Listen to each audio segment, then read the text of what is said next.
มีสิ่งหนึ่งที่เราจะต้องจับตามองนะสำหรับสายเทรดทองคำซึ่งว่าพฤติกรรมของทองคำในช่วงนี้สิ่งหนึ่งที่ค่อยได้เรียนรู้ก็คือหลักๆเนี่ยทุกคนจะต้องโฟกัสในเรื่องของทำเฟรม1ชั่วโมง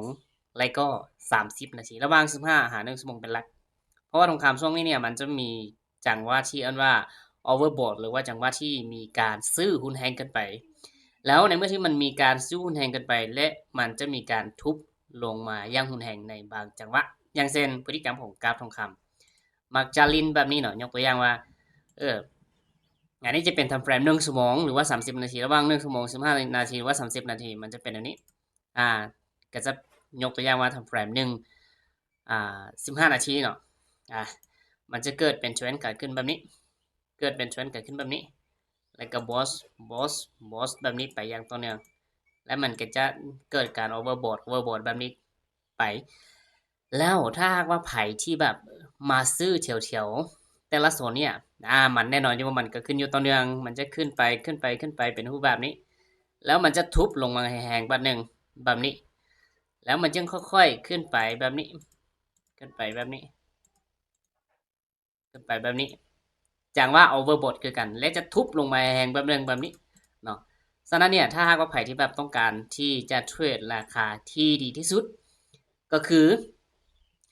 ปกติในช่วงของเอเชียคิวซอนมันจะเกิดการดันราคาขึ้นไปแบบนี้เนาะส่วนใหญ่จะเกิดการดันราคาขึ้นไปแบบนี้แล้วมันจะเกิดการบอสแบบนี้ขึ้นไปบอสแล้วก็บอสแบบนี้ขึ้นไปส่วนใหญ่จะประมาณบอสประมาณ3เทื่อหรือว่า2เทื่อถ้าว่าเป็นทำพรายมานาซีก็ประมาณ3ครั้งแล้วถ้าหากว่าไผ่ที่แบบในซื้อในโซนเนี่ยส่วนหลายมีโอกาสที่จะแอสเซลสูง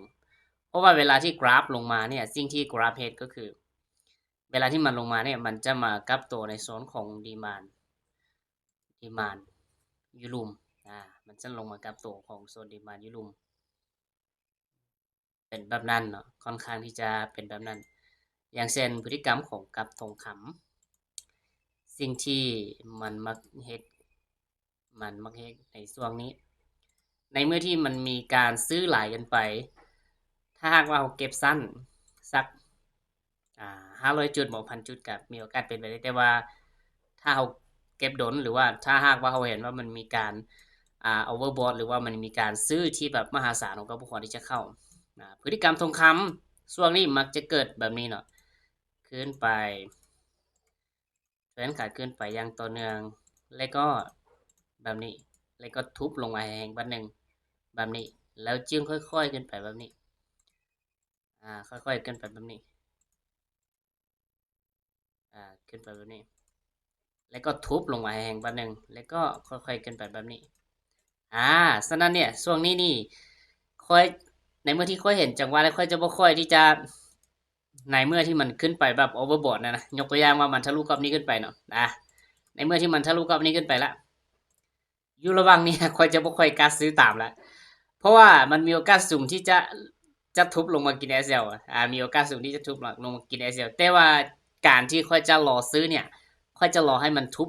เพราะว่า1 มื้อ2 มื้อมันจะทุบบาทหนึ่งในเมื่อที่มีเหตุซื้อหลายกันไปมันจะทุบลงมาแล้วเขาจึงหาจังหวะในการเข้าซื้ออยู่กรอบนี้จะได้เปรียบหลายกว่าเขาจะได้เปรียบหลายกว่าเดี๋ยวเขาไปเบิ่งออเดอร์ที่ค่อยได้เข้าในส่วนของมื้อวานค่อยก็ได้เข้าอีกออเดอร์นึงหลังจากที่มันเกิดการทุบลงมาเอามาเบิ่งพฤติกรรมตัวจริงของกราฟว่าพฤติกรรมตัวจริงของกราฟมันลิ้นแบบใดและเขาจะลิ้นแนวใดเขาจึงบ่ตกรถเนาะอ่า ก็คือมาเบิ่งในส่วนของทองคทองคำอาทิตย์ที่ผ่านมาเขาเห็นอย่างเดในส่วนของทองคำอาทิตย์ที่ผ่านมาเนี่ยเราจะเห็นว่ามันอยู่ในโซนนี้หลังจากที่มันทุบลงมาเนาะมัน change of character มันมัน change of character ในกรอบนี้อ่ามัน short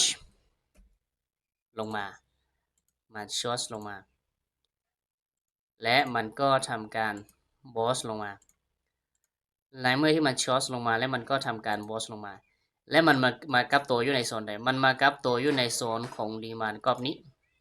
มันมากับตัวอยู่ในโซนของดีมาน1 ชั่วโมงกรอบนี้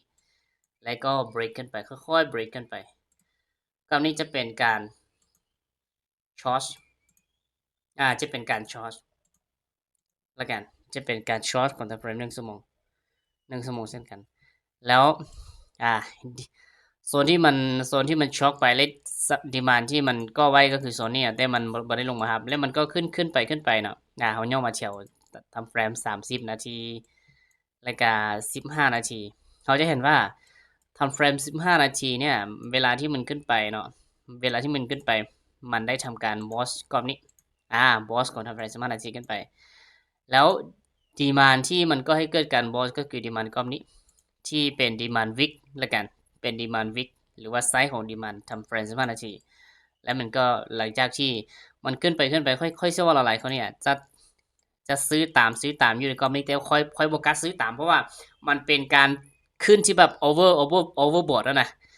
โอเวอร์บอร์ดหรือว่ามีแห่งซื้อแบบหลายเกินไปค่อยก็เลยโฟกัสซื้อตามพอย่านว่ามันสิทุบกันแหละและ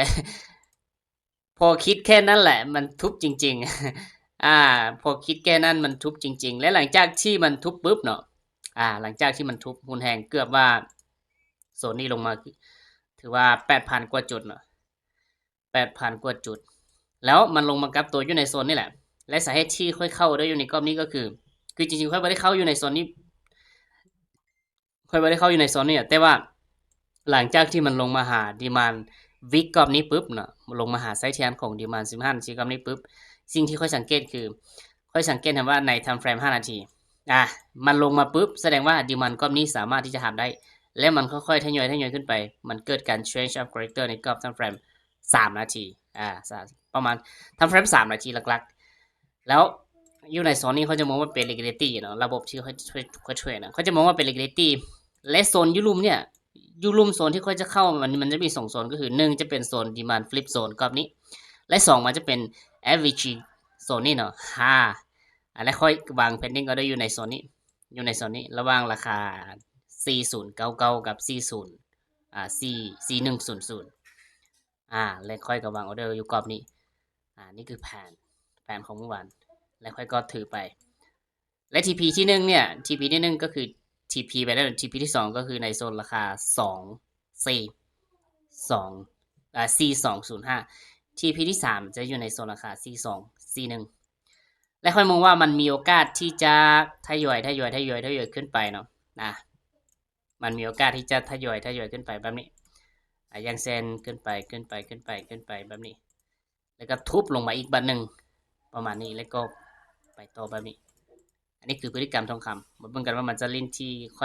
อยเว้าหันบ่ก็บ่ฮู้เนาะไผสิฮู้จนกว่ามันจะเกิดจริงแล้วเดี๋ยวนี้ค่อยก็ยังถืออยู่เนาะถือว่า TP ขึ้นมาแล้ว8,000 กว่าจุดและ TP ที่ค่อยถือยาวที่สุดก็คือ TP กรอบนี่เนาะ10,000ปลาย14,000 กว่าจุดเบิ่งกันว่ามันจะทุบไวๆบ่หรือว่ามันจะไปก่อนแล้วมันจึงทุบลงมาก็เชื่อว่าอย่างไรก็ตามมันมีโอกาสที่จะไปก่อนระดับหนึ่งแล้วมันจึงทุบลงมาจากการที่ค่อยคาดการก็คือมันจะทุบหลังจากที่มันเกิดการบอสโซนนี้ขึ้นไปหลายอย่างหนึ่งแล้วมันจึงทุบลงมามันอาจจะทุบลงมาหาโซน Breaker Block กรอบนี้ก็ได้Breaker Block กรอบนี้หรือว่าอาจจะลงมาหน่อยนึง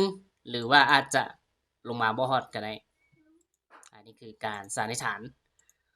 ของค่อยในการวิเคราะห์ทองคำบ๊ายบาย